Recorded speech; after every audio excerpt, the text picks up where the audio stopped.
Reginald Livingston, a subject of the British Isles, had just made his first trip to America. I've just asked Reginald what he thought of the crossing. And here he is in person to tell you all about it. I say, Reginald, old boy, the floor is yours. I say, we had a brilliant crossing and all that, you know. But if I may, I should like to tell you about my experiences with these Americans. The first day out of Liverpool, I noticed these Americans grouping together about a table, and of course I supposed that they had a lively game of whist going on. Well, I found out that they had several pounds, or I should say dollars, grouped in front of each participant, and it seemed that they didn't have cards at all, but spheres with dots off them, which they called cubes of destiny. Rather an unusual name, don't you think?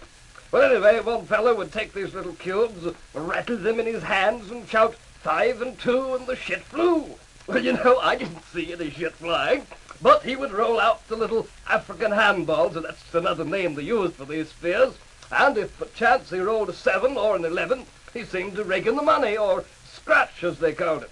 Well, after a while, this chap who was manipulating the bones, or dice, they also called them, he would lose them. It seemed that one of the group would shout, "You cropped!" At first I thought he'd shit his pants. Well, as I said, the shooter would pass the cubes to the next chap, and he in turn would rattle the bones and give them a toss across the tabletop. My heavens, the poor fellow seemed to be having testicle trouble. He grasped his left nut and seemed to utter a short prayer. Well, evidently his prayer wasn't answered, for when the dice stopped, he shouted something about a nigger whore.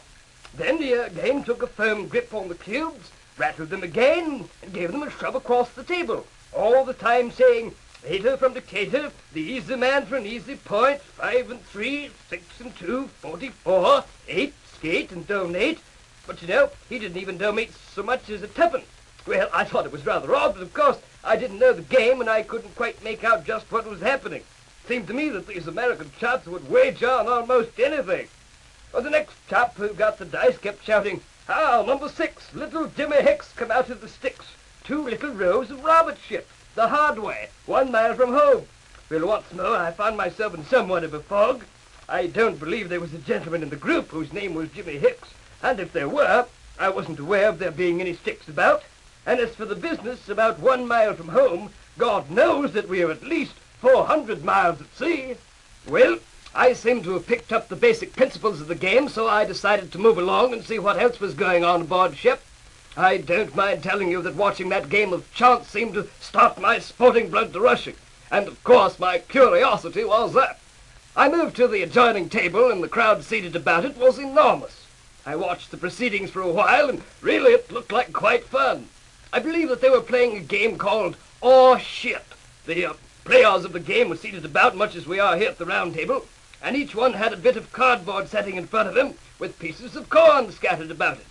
Well, after a bit, one of the crowd would shout, "Bingo!" and the other players in unison would shout, "All shit!" It really seemed to be quite a gay thing. Well, after witnessing the game of "All shit," I decided to go up on deck and have a pipe. As I stood on the deck, I was thinking about the wagering that my fellow passengers were doing, and you know, the more I thought of it, the more my sporting blood seemed to boil.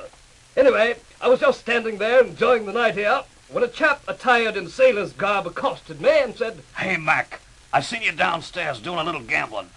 I wonder, just how much do you like to gamble?" Of course, I thought to myself, here's a chance to get in on one of these American gambling games. So I told the chap that I was open to any type of wager, and then he said, "I'll tell you what I'll do, friend. I'll meet you at A-Deck at 6 o'clock in the morning, and I'll really give you a hustle for your dough. Bring along 500 pounds, and I'll do the same." My gracious, that young chap certainly aroused my curiosity and kept my sporting blood way up in the air. I could hardly catch a wink all night.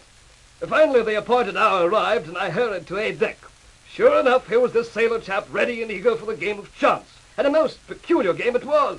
He had in his hand 2 raspberries, and as he explained it, we were each to place a raspberry up our arse and see who could fart the berry the farthest.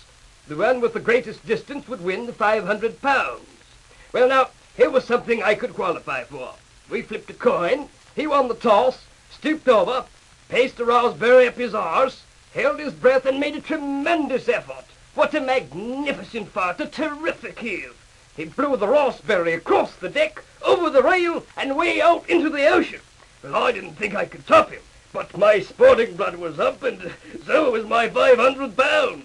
So I took down my pants, then my underdrawers, stooped over, placed the remaining raspberry in my arse, and was about to give it the full blast, when the next thing I knew, this blighter had it into me, raspberry and all, don't you know?